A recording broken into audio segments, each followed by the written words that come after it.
Les poètes ne font que remuer les règles et les mots. Casser la syntaxe, casser la langue, casser le vocabulaire, inventer des mots, les rompre, les faire se cogner les uns contre les autres, les assembler, les disjoindre, faire entendre des assonances, des résonances, des dissonances, des rimes intérieures. Mais aussi, et grâce à ça, faire entendre un peu de ce qui n'est pas dit. On ne dit pas tout ce qu'on veut dire, souvent on ne peut pas, et on dit très peu pour faire entendre plus. Les poètes savent ça, casser, inventer, parce qu'ils savent qu'il est essentiel dans le bruit des mots d'entendre ce que le langage fait sans le dire, détecter ce qui opère là. Les gens pensent que tout a un sens et un seul sens, on pense que ce qui est important c'est d'être clair, ce qui se conçoit bien s'énonce clairement et les mots pour le dire arrivent aisément. Eh bien, justement, non. Il ne faut pas que les mots arrivent aisément et il est plus intéressant d'aller chercher dans le non-dit. C'est le mouvement de la pensée. Voilà, c'est sur ces mots-là que je vous invite à discuter toutes les deux.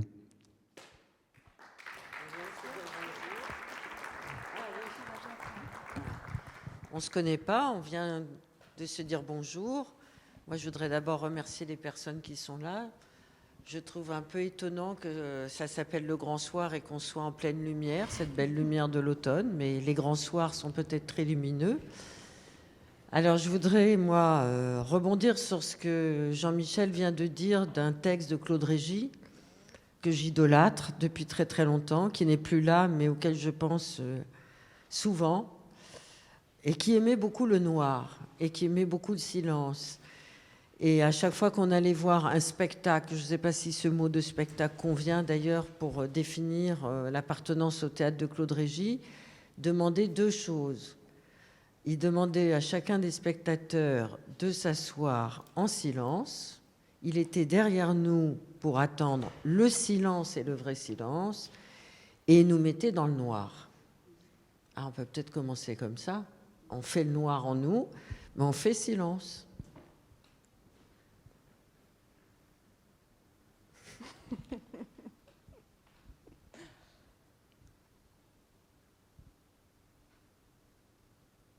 Alors, c'est quoi le noir pour vous, Camille? Faire le noir? Bon, merci. Oui, alors le noir, ce à quoi je pense tout de suite, c'est la couleur avec laquelle je me sens le mieux. Voilà, je m'habille en noir et j'aime ça. Le silence et le noir, c'est quelque chose, c'est un outil en fait avec lequel on peut travailler. C'est à ça que je pense tout de suite dans une classe, par exemple. Ça peut paraître étrange, mais le silence, c'est pas forcément quelque chose de très naturel dans une classe. Alors on peut en parler comme un truc de discipline, il faut obtenir le silence, mais en fait le silence c'est aussi un moment où il y a ce moment-là qu'on a vécu, ça met un peu mal à l'aise, mais du coup ça force à se mettre en mouvement. Alors, et ça renvoie aussi aux angoisses, qui sont des angoisses que les profs ont également du silence finalement. Donc on arrive dans une classe, on a envie de remplir, l'espace. Et là, je pense par exemple à quelque chose qu'on a expérimenté avec certaines qui sont ici. Pendant le confinement, on s'est retrouvés, nous les profs, face à un écran noir, parce qu'on s'est retrouvés à faire cours par des applications numériques. Et souvent, nos élèves ou nos étudiants ne branchaient pas la caméra. Pour plein de raisons, mais surtout des raisons de réseau. Et donc on était face à un écran noir et nous on parlait dans un espèce de vide, c'était très singulier. Et mais vous saviez qu'ils étaient là quand même? On en savait. Non, on n'était pas sûr. Mais disons qu'il fallait faire ce pari-là parce que sinon c'est encore plus angoissant. Mais je pense à ce moment où on était en séminaire, il y avait au moins 25 personnes derrière leurs écrans chacun, et puis personne ne disait rien.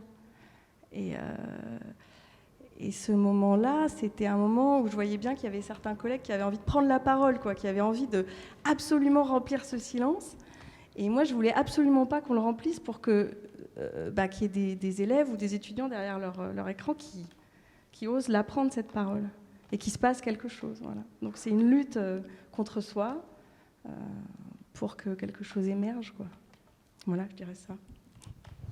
Et ça veut dire quoi, dire quelque chose?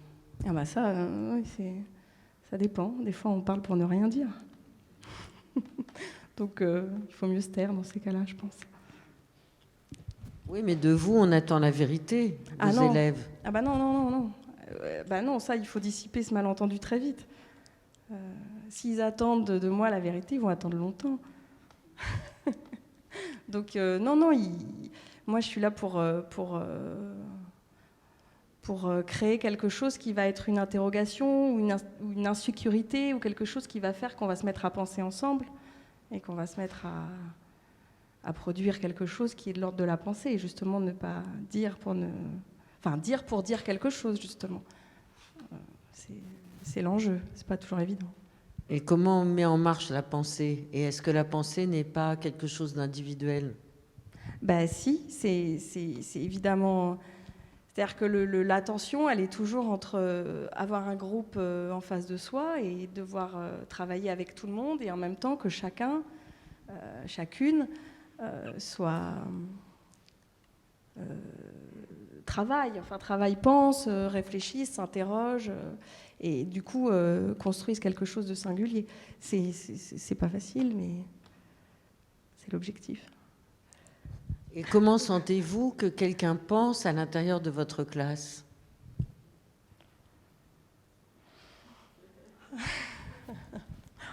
C'est hyper prétentieux de répondre à ça, j'en sais rien. Enfin, il y a plein de moments où j'en sais rien, puis il y a des moments où on le sait. Ça se voit, c'est... Parce que tout à coup, quelque chose se met en mouvement réellement, c'est-à-dire qu'on sent que l'adolescent qui est là, il a chopé un bout de quelque chose. Et je pense que l'enjeu, c'est de lui dire « Ouais, tu vas continuer à tirer sur ce bout-là, puis on va voir où ça va. » À quoi ça parfois, c'est juste qu'ils veulent pas passer à autre chose. Ils veulent rester, ils veulent continuer de poser des questions. Ça peut être ça, ou tout à coup, ils s'enferment, puis ils prennent un crayon, puis ils écrivent. Bon, ça, c'est génial. Ces moments-là, c'est génial. Donc, vous leur demandez non pas d'apprendre, mais de prendre conscience d'eux-mêmes et de l'acte même de penser, de la possibilité de penser, qu'ils ont chacun à l'intérieur d'eux la possibilité de penser. Exactement.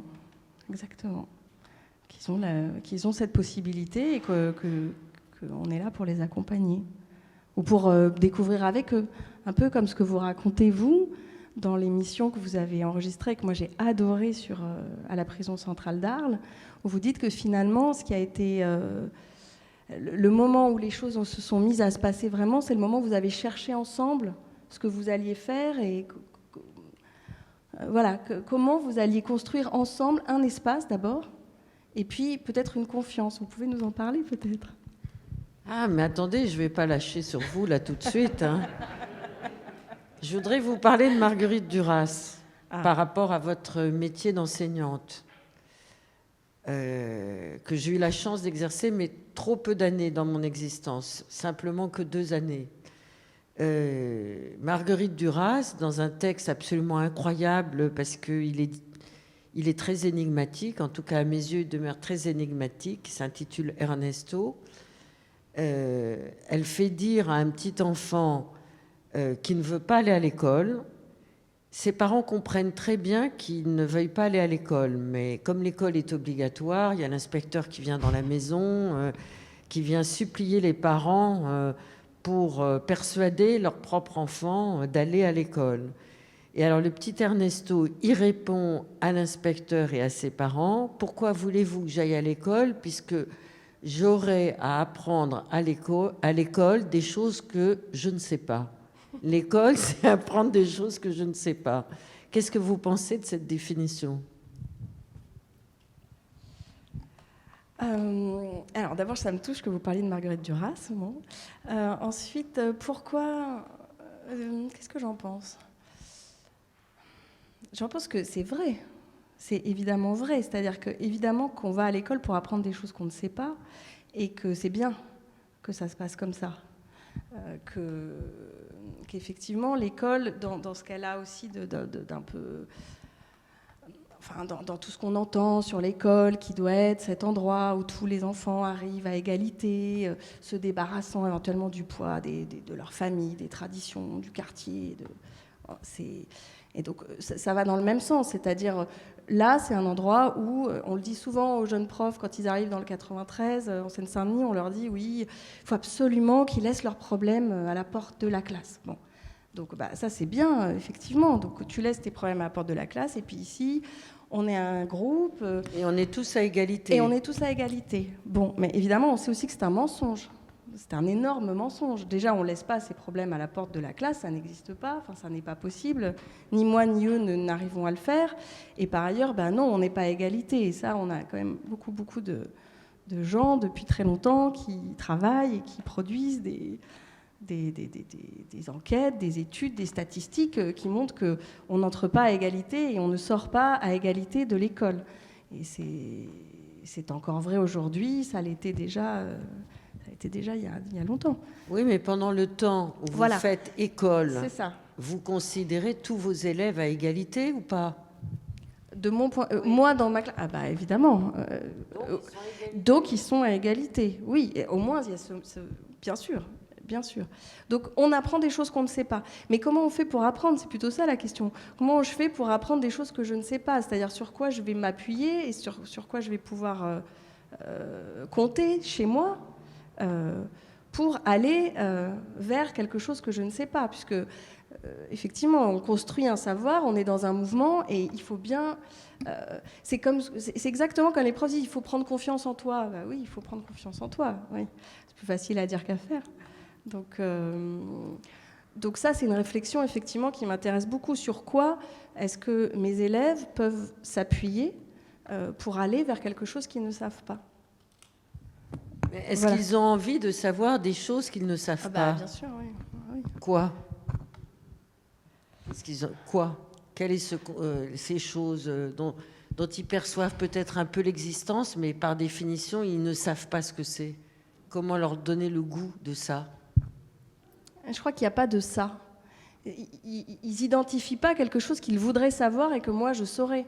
Mais je ne crois pas du tout que ça se passe comme ça. Je pense que ce qui se passe, c'est qu'il y a quelqu'un qui arrive dans une classe, qui est passionné par ce qu'elle va raconter, ce qu'il va raconter, ou qui dit « moi, j'adore, quoi, c'est génial ». Et du coup, c'est ça dont ils ont envie. C'est de partager cette joie, c'est du désir, en fait. Dans la classe, le moteur, c'est le désir, à mon avis. Mais vous avez un programme à tenir. Oui, bien sûr. Et vous le tenez? Non, bien sûr. Mais vous avez des inspecteurs qui viennent voir et constater que vous n'apprenez pas ce que les élèves devraient apprendre? Non, c'est très caricatural. Les inspecteurs, ils viennent voir si on arrive à travailler avec des élèves. Et en général, ils sont contents quand ils arrivent dans une classe où des élèves travaillent. Donc vous travaillez avec l'ignorance ou avec le désir de savoir des élèves? Non, je travaille avec mon ignorance et avec le désir de savoir des élèves. Et est-ce que vos élèves en savent plus que vous? Sur certains aspects, nettement plus, oui. Lesquels? Prenons une journée type, par exemple hier ou avant-hier. Dans votre corps, dans vos émotions, dans vos réactions, de quoi vous vous souvenez? De ce qui s'est passé, de ce temps échangé et partagé avec vos élèves? Bon, alors, je raconte et ensuite c'est à vous de parler.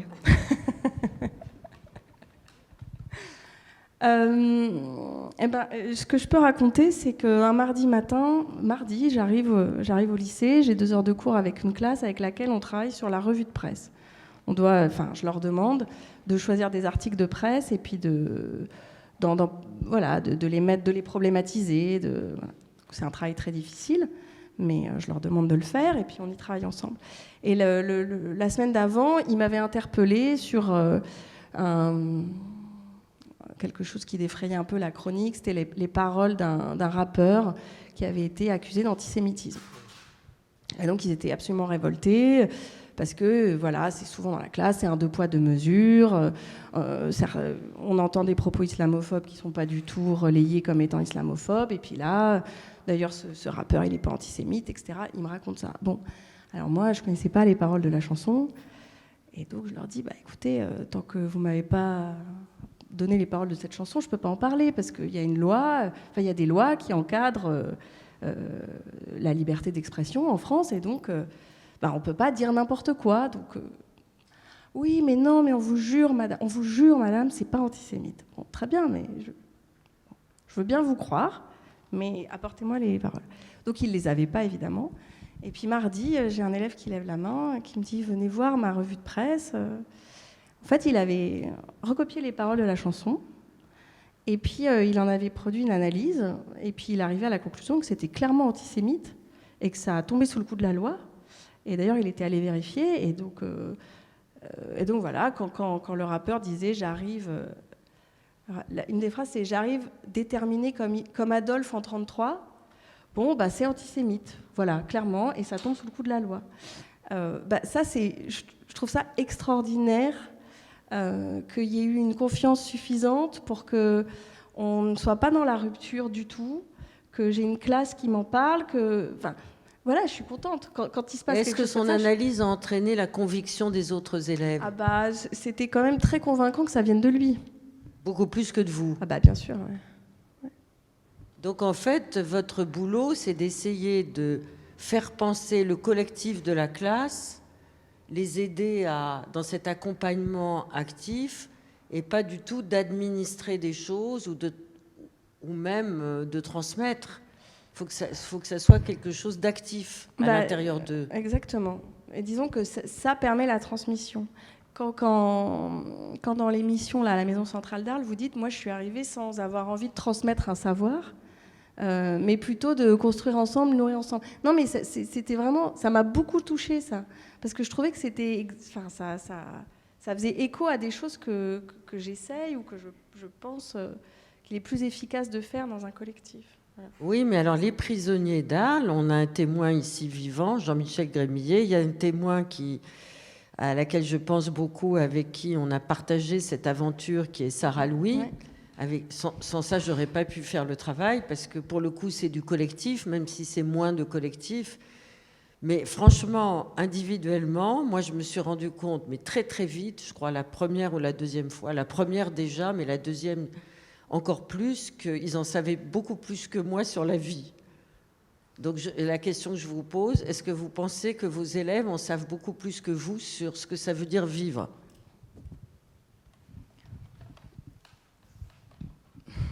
Je le dirais pas comme ça. C'est, en tout cas, ce qui est sûr, c'est que on peut les aider à réaliser qu'ils en savent beaucoup et surtout qu'ils peuvent se servir de ce dont ils savent pour réussir, par exemple, à l'école. Ce qui est quand même aussi quelque chose que je dois avoir en tête quand je suis avec mes élèves, c'est-à-dire leur réussite scolaire, qui va être validée par des diplômes qui vont leur permettre ensuite d'accéder à des études supérieures, etc. Et du coup, plutôt que de leur dire « votre vie vous handicape », vous êtes dans le 93, vous êtes d'origine immigrée, vos parents ne parlent pas français éventuellement, etc. En fait, vous êtes bilingue ou trilingue, vous savez exactement ce que ça veut dire, ce qu'on nomme vivre ensemble, mais en fait, vous vivez dans une barre d'immeubles où il y a 3-4 religions, où il y a des cultures différentes, des langues différentes, des façons de vivre différentes. Et finalement, vous avez des choses à nous apprendre sur ce que c'est que faire société. Et ça, effectivement, de ce point de vue-là, ils en savent certainement plus que moi. Et est-ce qu'ils savent des choses qui les encombrent dans leur possibilité de connaître ou de savoir ? Quelquefois, on sait beaucoup trop de choses, et des choses qui nous encombrent. Et eux, peut-être ils sont dans ce cas-là. Peut-être.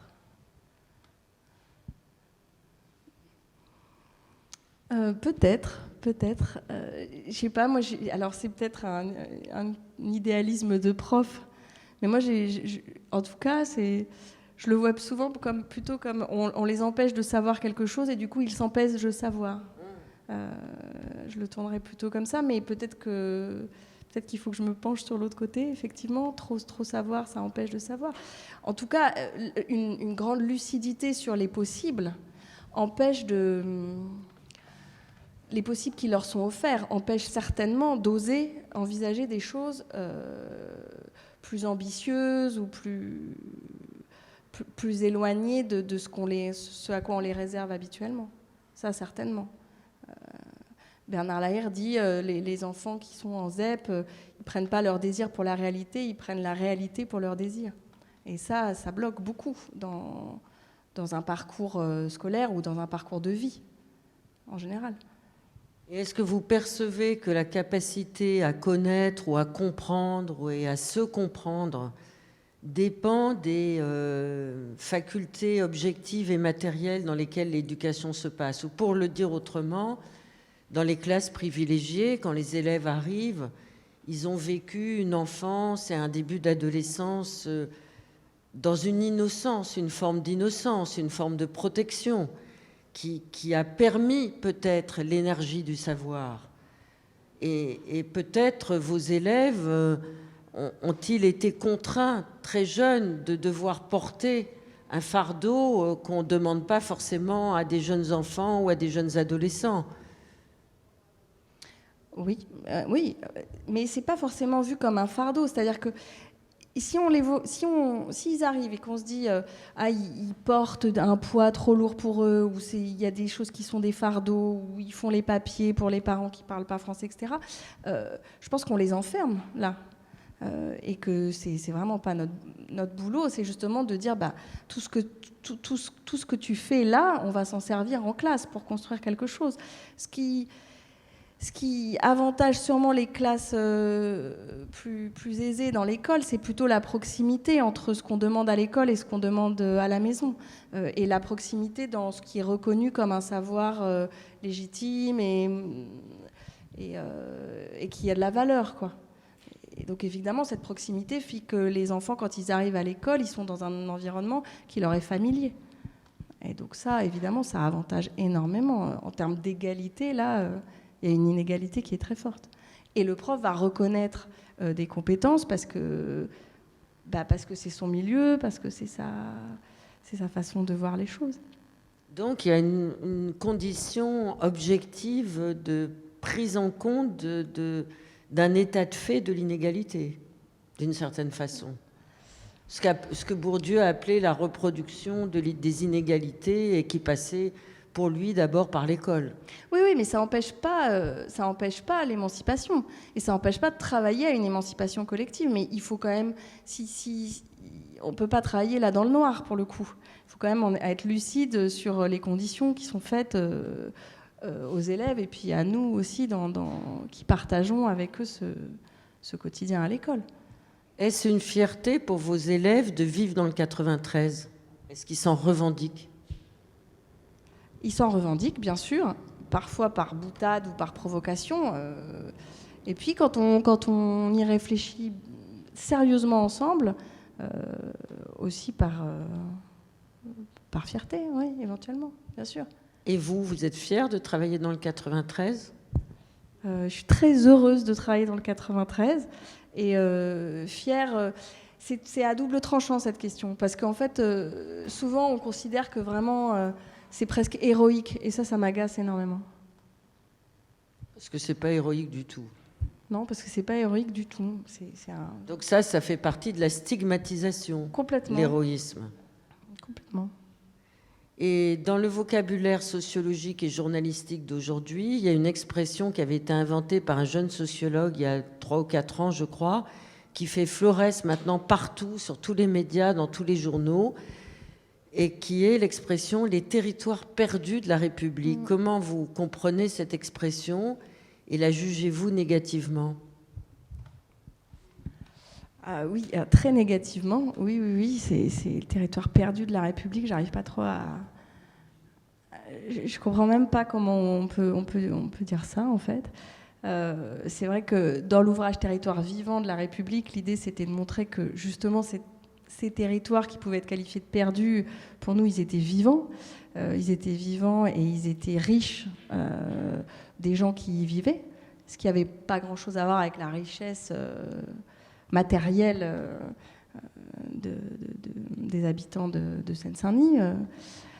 Territoire perdu de la République, ça me paraît vraiment très flemmard, en fait, intellectuellement. Et c'est un discours qui est porté depuis une extériorité, quoi, à mon avis. Parce qu'effectivement, on peut avoir plein d'anecdotes. Par exemple, si j'arrête mon anecdote au jeudi d'avant le fameux mardi, j'ai une classe antisémite. Et puis le mardi d'après, j'ai une classe qui a réfléchi. Donc l'école, elle est quand même faite pour ça. Si l'école arrive en disant territoire perdu de la République, qu'est-ce qu'on fait alors? Du coup, on les envoie directement en prison. Mais vous militez activement pour les territoires vivants de la République. Et vous êtes une incarnation de ce mode de vie, de cette joie de vivre. C'est même pas, vous l'avez dit, c'est pas de l'héroïsme, c'est votre mode de vie et c'est ça qui vous rend heureuse. Mais que pensez-vous du discours actuel de notre nouveau ministre de l'Intérieur? Et que pensez-vous parce que les choses commencent par des mots et la manière dont on énonce par des mots des situations qui peut-être n'existent pas ou sur lesquelles on veut établir un flou sémantique et puis ensuite psychologique et puis ensuite politique deviennent très dangereux. Que pensez-vous de ce mot de séparatisme religieux?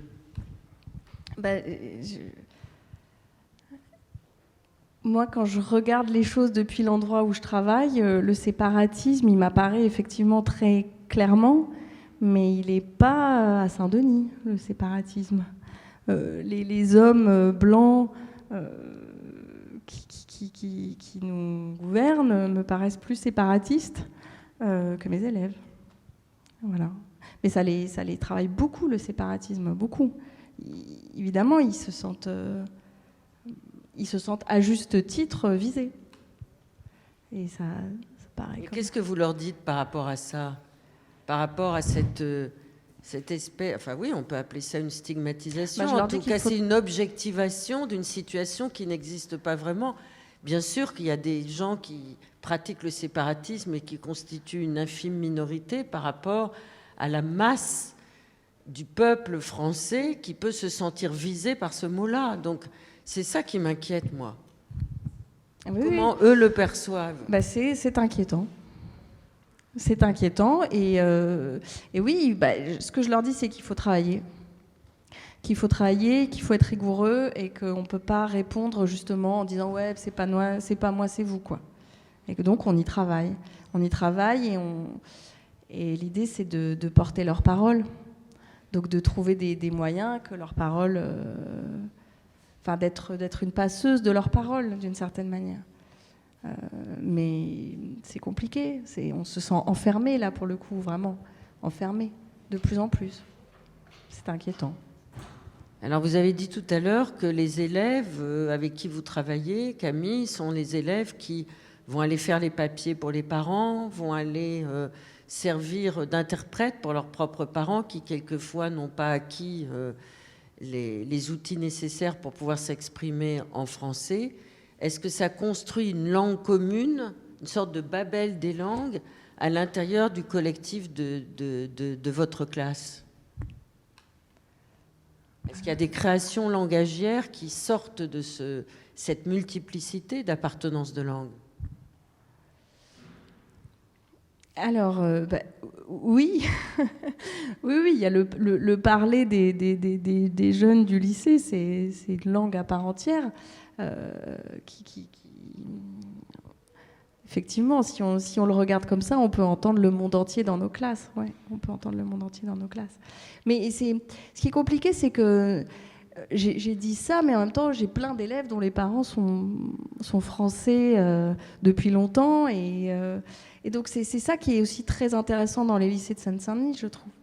C'est que dans ces lycées-là, parce que la Seine-Saint-Denis, c'est un territoire où on arrive et c'est aussi un territoire où c'est le département le plus pauvre de France métropolitaine, on a des lycéens qui, contrairement à plein d'autres endroits en France, arrivent jusqu'au lycée en venant de classes populaires.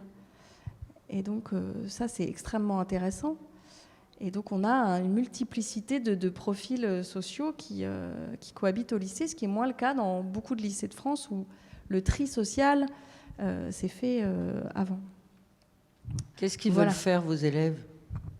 Quel serait leur désir Est-ce qu'ils ont des vocations? Est-ce qu'ils ont des choses qu'ils veulent atteindre? Des métiers qu'ils voudraient embrasser?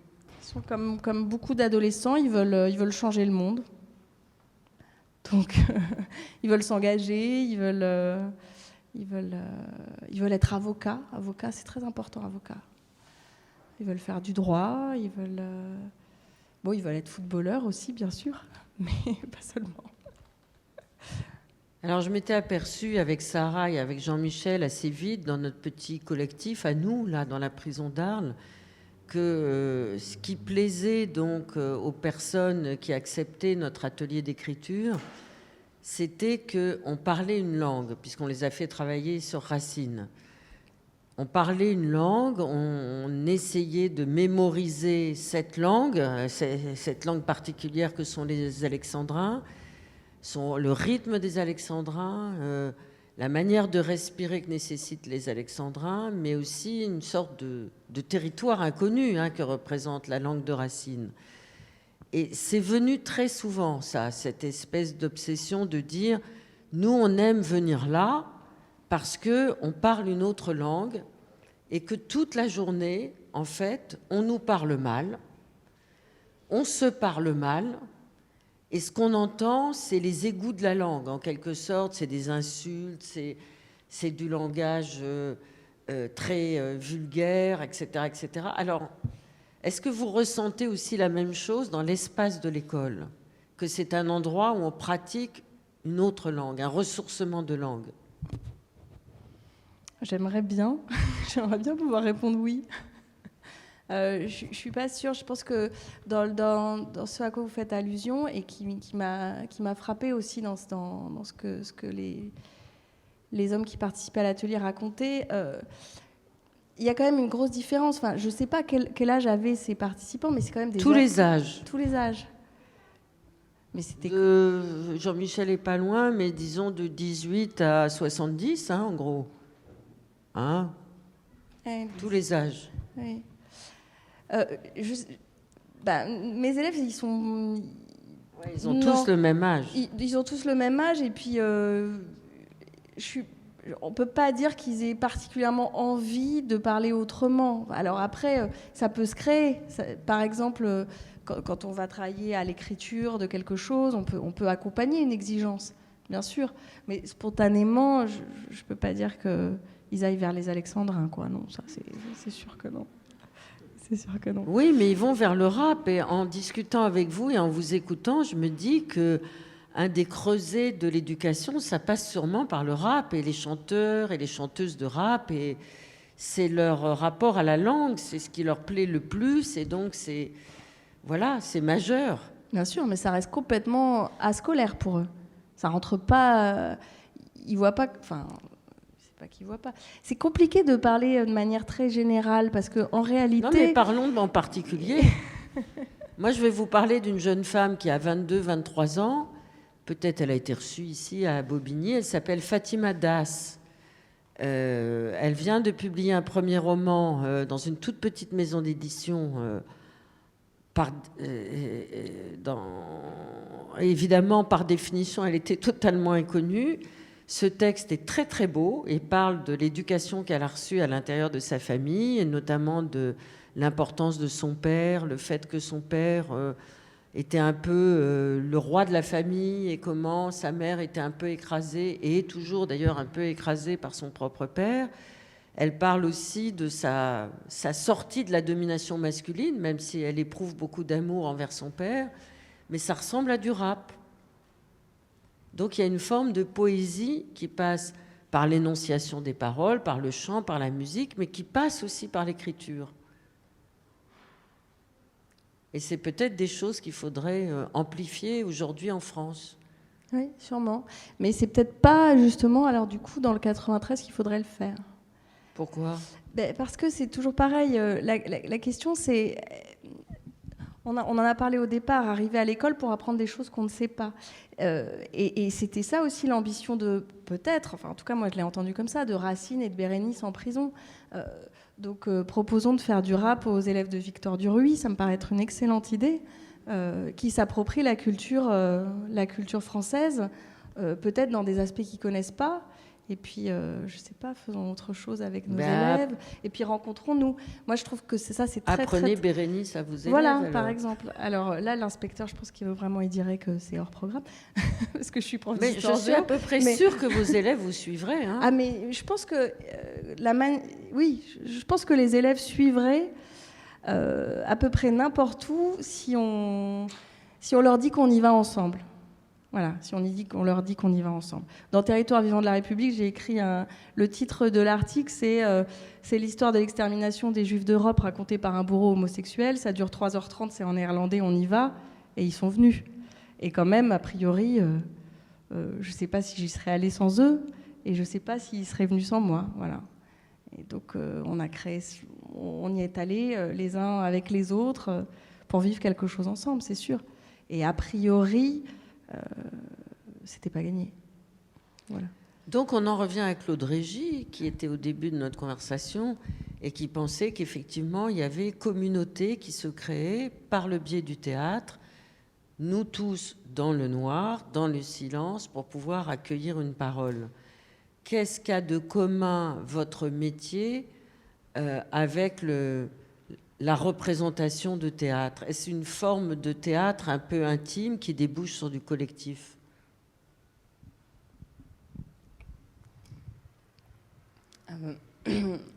Alors, je pense qu'effectivement, il y a quelque chose de l'ordre du théâtre, d'une représentation. D'ailleurs, il y a des estrades. Oui, vous n'êtes pas au même niveau. On n'est pas au même niveau. Alors, on n'est pas obligé de rester sur l'estrade. Mais on peut s'en servir aussi pour jouer à ça, avec une scène. Et quand on descend et quand on y monte, on crée des effets différents dans la classe, ça c'est sûr. Et l'intime, en fait, on n'enseigne pas avec ce qu'on dit, on enseigne avec ce qu'on est. Donc l'intime, il est toujours là. Alors la question, c'est où est-ce quelle place on lui donne et comment on l'apprivoise aussi pour être à l'écoute de l'intime des élèves éventuellement, mais aussi de ce qu'ils ne veulent pas raconter. Et donc, il va falloir les aider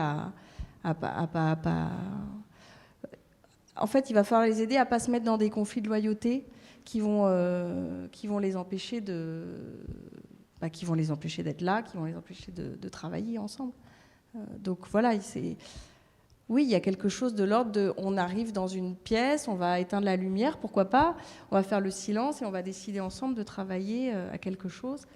Et dans ce moment-là, ce moment du collectif, oui, c'est un moment choisi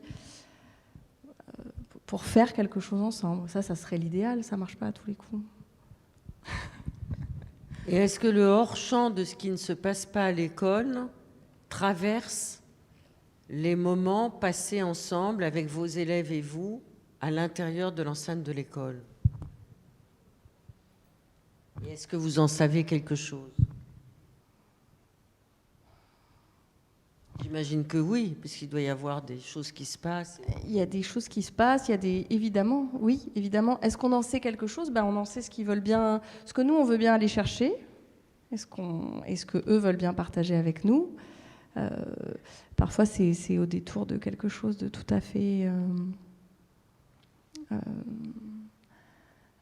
anecdotique que ça arrive. Je ne sais pas trop répondre à cette question. Il y a plein de choses. La prison, par exemple, quand on parle de prison, on réalise qu'en fait, beaucoup de nos élèves connaissent la prison. Ils n'y sont pas allés, mais par exemple, ils ont des avis sur les prisons dans lesquelles il vaut mieux pas aller, et d'autres où on est mieux, par exemple. Ils ont un guide des prisons. Ils l'ont pas vraiment, mais ils sont capables de dire des choses comme ça. Comme le Goemio. Bon, donc du coup, quand ça arrive, on peut décider d'en faire quelque chose, voilà, de ça, ou pas, ça dépend. Et pourquoi ils savent autant de choses sur les prisons? Parce qu'on est sur un territoire où on va en prison, certainement plus que dans d'autres endroits de France. Et donc, c'est leurs grands frères qui ont été en Un prison. grand frère, un oncle, un cousin. Parfois, d'ailleurs, c'est dans le quartier. On n'est pas obligé que ça. La famille, enfin le groupe, il peut être plus élargi que la famille au sens strict. Et donc voilà, ils ont quand même des grands frères qui leur ont dit qu'il faut mieux pas aller en prison. C'est pas une bonne idée, donc tu vas faire des études et tu n'iras pas en prison. Oui, il y a des grands frères qui disent ça, mais il y en a d'autres qui disent pas les mêmes choses. Sûrement, mais peut-être qu'ils sont pas au lycée. Bah oui, enfin ils sont passés par le lycée, puis ils l'ont peut-être quitté. Mais en tout cas, on a l'impression qu'il y a une sorte d'habitude dans la vie, hélas, de certaines personnes d'aller en prison. Et puis quelquefois, ils y vont, ils en sortent, ils savent qu'ils vont y revenir. Est-ce que vos élèves ont peur d'aller en prison? Ils le disent pas comme ça. Je peux pas répondre à cette question. Je sais pas. C'est quelque chose qui est. C'est des peurs qu'il faut apprivoiser. Enfin, on sent bien que c'est quelque chose qui existe, mais on va pas dire à un prof j'ai peur d'aller en prison. Enfin, je crois pas. En tout cas, pas à moi. Non, mais je veux dire par là on a l'impression que s'installe en douce en France l'idée d'une sorte de neutralité de la prison. C'est une case, on va passer par cette case, on va en sortir, on y retournera peut-être, mais voilà, c'est une case. Alors que moi qui suis issue d'une génération où la prison c'était l'horreur absolue, enfin je veux dire, comment récupérer sa dignité après la prison, c'était quelque chose d'impossible, d'impensable. Et je voulais savoir si dans votre expérience, dans ce que vous entendez de vos élèves ou des parents de vos élèves, il y avait cette espèce d'habitude, parce que de plus en plus de personnes autour d'eux sont allées en prison, sont en prison. Franchement, je peux pas répondre à ça, je sais pas. Mais moi, j'ai pas entendu qu'en France, on se mettait à... Enfin, je sais pas. Mais peut-être que vous l'avez effectivement... Il y a des spécialistes là, mais on pourra en parler avec Jean-Michel, mais c'est vrai que dans certaines villes de France, oui, il y a une habitude d'aller en prison. Oui, mais de là, je sais pas. Franchement, je peux pas répondre à ça. Mais tout à l'heure, vous me disiez que vous aviez envie de retourner en prison. Pourquoi? Oui. Vous pouvez nous en parler un petit peu? Parce qu'il y a des gens exceptionnels en prison. Et alors, je ne sais pas s'ils sont exceptionnels parce qu'ils sont en prison. En tout cas, j'y ai rencontré des gens exceptionnels, d'exigence intellectuelle, de construction de leur rapport au monde, de leur projection de l'avenir, de l'apprentissage du temps. Ils ont constitué, de par leur rapport solipsiste sans doute à leur propre existence, ils se sont dit qu'un jour, il valait mieux ne pas sombrer. Donc pour ne pas sombrer, il faut réfléchir. Et pour réfléchir, il faut penser le rapport au monde. Et pour penser ce rapport au monde, il faut élaborer sans doute des concepts à la fois théoriques et matériels pour supporter ce qu'on ne supporterait pas nous, c'est-à-dire la réclusion involontaire pour eux. Je ne parle pas de la réclusion volontaire de certains ordres religieux quand des personnes veulent se séparer du monde. Eux, ce n'est pas leur cas.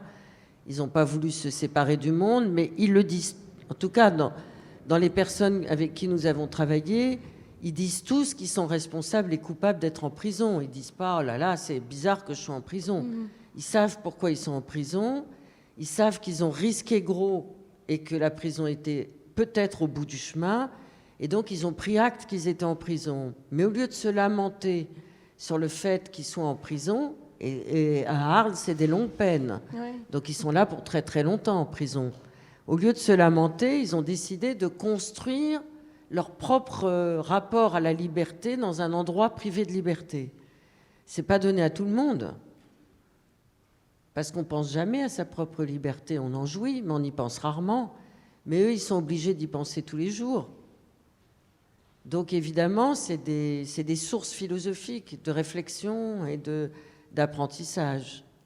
Et d'autre part, moi, ce qui m'a beaucoup, beaucoup frappé, mais je ne vais pas parler de tout ça parce qu'on en aurait des heures, mais c'est que c'est des sources de connaissances, pour moi, ces personnes-là, c'est des sources de dignité et c'est des sources d'exigence intellectuelle dans le sens où le rapport au savoir est quelque chose d'essentiel.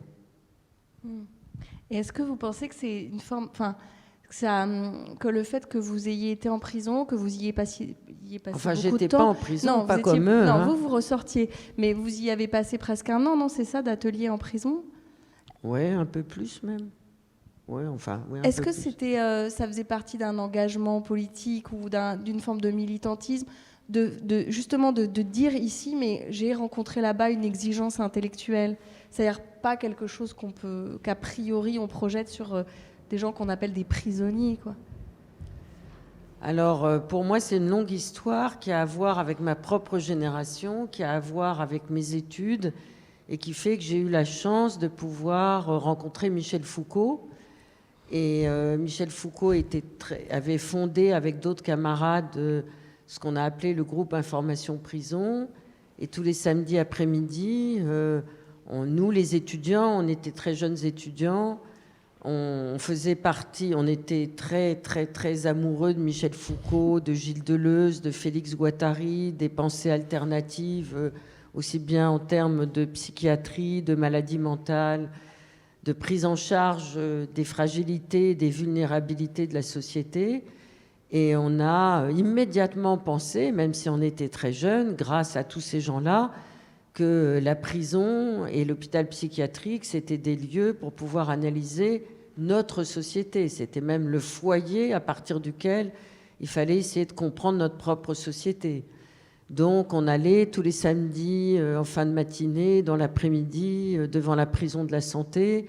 On n'avait pas le droit d'entrer, donc on se postait et on allait voir les familles qui allaient voir les prisonniers à l'intérieur de la Santé. Et puis ensuite, on a développé d'autres actions militantes. C'était normal dans notre génération. Tout le monde faisait ça. À partir du moment où on s'intéressait à la philo, on s'intéressait au vivre ensemble et on s'intéressait à la prison, à l'hôpital psychiatrique, etc. Et ensuite, dans le cadre, comme j'ai fait de la radio très très jeune et que je continuais à être très admirative de Michel Foucault et que j'ai eu la chance de continuer à travailler et de continuer à voir, et je l'avais encore au téléphone ce matin longuement, mon idole intellectuelle qui s'appelle Michel Perrault, qui était très amie de Michel Foucault et qui, elle, a travaillé beaucoup avec Michel Foucault, notamment sur ce texte qui s'appelle Le Panopticon de Jérémy Bentham, qui explique comment on peut construire des prisons en mettant très très peu de surveillants, mais en enfermant beaucoup beaucoup de prisonniers. Bon, bref, c'est toutes les méthodes de surveillance de la société, pas seulement de l'intérieur de la prison. Et donc, avec Michel Perrault, j'ai continué ce chemin et j'ai été repérée très vite et on m'a demandé d'aller beaucoup en prison pour faire des rencontres littéraires. Donc, j'ai été faire des rencontres littéraires. Ensuite, il y a eu un moment où j'ai travaillé beaucoup avec une ministre de la Justice qui s'appelait Elisabeth Guigou. Et à l'époque, moi, j'avais des responsabilités à la radio et j'ai pu créer un partenariat entre le ministère de la Justice et la chaîne de radio où je travaillais qui s'appelle France Culture. Et on a pu installer des ateliers d'écriture dans plusieurs prisons. Mais tout ça, ça s'est arrêté au moment où il y a eu un changement de ministre. Donc voilà, et quand Jean-Michel est venu me chercher, c'était une rencontre assez extraordinaire parce qu'il m'a mis en rapport tout de suite avec Sarah Louis. Et on revient au monde du théâtre, puisque j'avais eu la chance de travailler avec Olivier Py, qui à l'époque dirigeait le théâtre de l'Odéon pour faire des rencontres de philosophie une fois par semaine, tous les samedis au théâtre de l'Odéon. Et dans ce cadre des samedis de philosophie et de l'Odéon, Olivier Py avait construit un prix qui existe toujours, qui s'appelle le prix Impatience, qui est une idée très très belle de théâtre, puisque c'est un jury qui se réunissait pour pouvoir donner un prix à une jeune compagnie qui faisait son premier spectacle et lui donner l'élan et la possibilité de pouvoir faire voir par un public assez large sa production. Et donc, en fait, dans ce jury Impatience où j'ai eu la chance d'être pendant pas mal d'années, eh bien, nous avions donné le prix à Sarah Louis et à ses camarades pour les écrits de Michel Foucault sur la prison qu'elle avait réussi à mettre en scène. Donc, vous voyez, la boucle était bouclée. Mais donc, la prison, d'abord, c'est des gens qui s'y trouvent. Et c'est des prisonniers dont j'ai beaucoup appris. Donc, je ne cherche qu'une chose, c'est d'apprendre. Donc j'espère que je vais pouvoir bientôt rentrer de nouveau en prison. Mais je voudrais parler aussi du personnel pénitentiaire et de certains directeurs et directrices de prison, parce que j'ai rencontré aussi des gens extraordinaires, et c'est grâce à une fille qui s'appelle Christine Charbonnier que nous avons pu, Jean-Michel est là, oui, que nous avons pu travailler en toute confiance, parce qu'il y a des gens extraordinaires qui dirigent des prisons aussi. Il ne faut pas faire l'héroïsation des prisonniers. Et puis il y a aussi des personnels pénitentiaires qui travaillent tous les jours avec les détenus et qui sont vraiment exceptionnels. Donc, il ne faut pas opposer soi-disant la blanche. Je vais répéter ce que vous avez dit sur l'héroïsation du statut d'enseignant dans le 9-3. Il ne faut pas héroïser les prisonniers et penser que tous ceux qui s'occupent des détenus sont des sales connards qui font de la répression. Non. Justement, il y a aussi des gens extraordinaires et je pense que c'est en travaillant tous ensemble et en créant du lien social à l'intérieur des prisons qu'on va pouvoir peut-être essayer d'aller moins mal, parce que ça va quand même pas bien dans notre appréhension des prisons. Et quand j'entends le ministre de l'Intérieur qui est relayé par l'ensemble du gouvernement pour dire qu'une des seules solutions, c'est d'en construire encore plus, encore plus, encore plus, et que j'entends que le seul mot qui soit accolé à ça, c'est répression, répression, répression, je me fais du souci. Mais je ne suis pas toute seule. Non, c'est sûr. Non, bien sûr. Oui. Et justement, ce que vous dites sur le personnel pénitentiaire, c'est un peu... Alors évidemment, je ne peux pas comparer les profs du 93 aux personnels pénitentiaires. C'est pas du tout ça, mais... Quoique, c'est un rôle d'encadrement, voilà, il y a un rôle de respect des règles, il y a un rôle entrée, sortie, les parloirs, pas de parloirs... Mais ça me fait penser à ce que nous disait Bernard Boll sur la formation. Il y a certainement des personnels pénitentiaires qui prennent à cœur leur travail, mais quand on apprend combien de temps ils sont formés réellement pour faire ce métier-là particulièrement difficile, non pas difficile, enfin c'est pas la question d'un front, mais c'est vraiment la question de... C'est des gens qui doivent appréhender des paramètres extrêmement complexes, justement pour faire bien leur travail. On se dit que... C'est désespérant parce qu'il va rester les militants finalement, les gens ou alors qui n'ont pas le choix, mais en tout cas ça interroge quand même. Et puis là, moi j'ai fait tout de suite un parallèle sur la formation des enseignants qui est quand même qui est réduite et qui du coup nous empêche sûrement d'accueillir correctement les jeunes qui arrivent dans le métier. Oui, alors ça c'est une grande énigme. Pourquoi ne pas accorder autant d'importance effectivement à l'enseignement, à l'éducation en France? Je trouve que la période qu'on traverse est une période très anxiogène pour la jeunesse, que cette jeunesse est en train de commencer à être sacrifiée, justement dans la force du collectif de pensée que vous analysiez tout à l'heure au tout début de notre conversation, que tout ça passe comme une lettre à la poste, comme si ce n'était pas notre avenir. Heureusement que vous êtes là pour faire le contraire. Mais je voudrais revenir au rôle de la prison. Une des choses qui m'a énormément...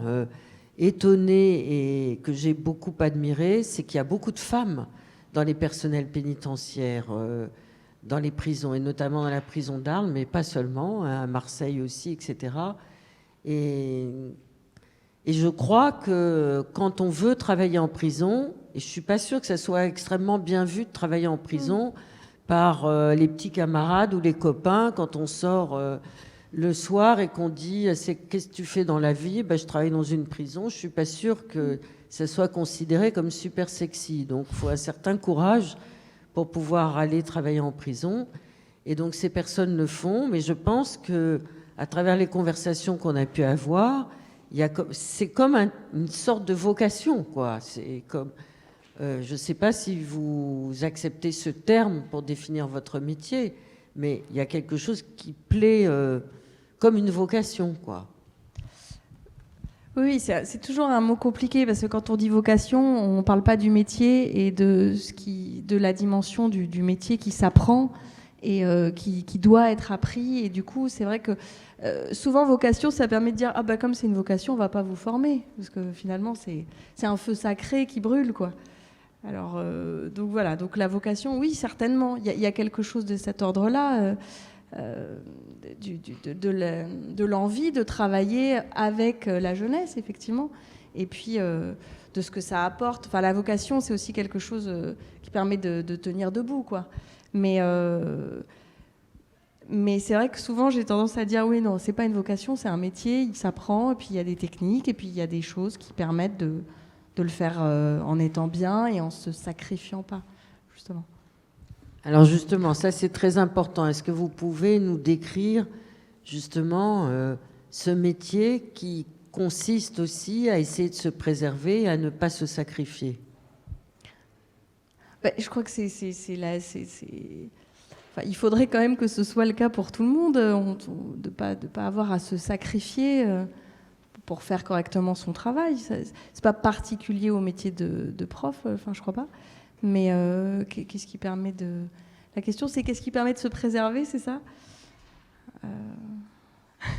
Je sais pas, il y a des gens dans la salle que je connais qui disent oh, on sait pas. C'est garder qu'est-ce qui permet de se préserver? Je sais pas. Vous rentrez pas dans la vie de vos élèves? Ah non, ah oui, ce qui permet de se préserver, c'est de ne pas être missionnaire. Ce qui permet de se préserver, c'est de ne pas penser qu'on vient sauver le monde, mais qu'on vient faire son travail, et que c'est déjà pas mal. C'est un travail particulier, quand même. Oui, c'est un travail particulier, mais il y a quelque chose du respect des champs de chacun, quoi. Je ne suis pas bonne sœur, je ne suis pas assistante sociale, je suis maman, mais pas leur maman. Et c'est important de se préserver comme ça aussi, mais aussi de les préserver eux, parce que en fait, ça leur permet de rester libres.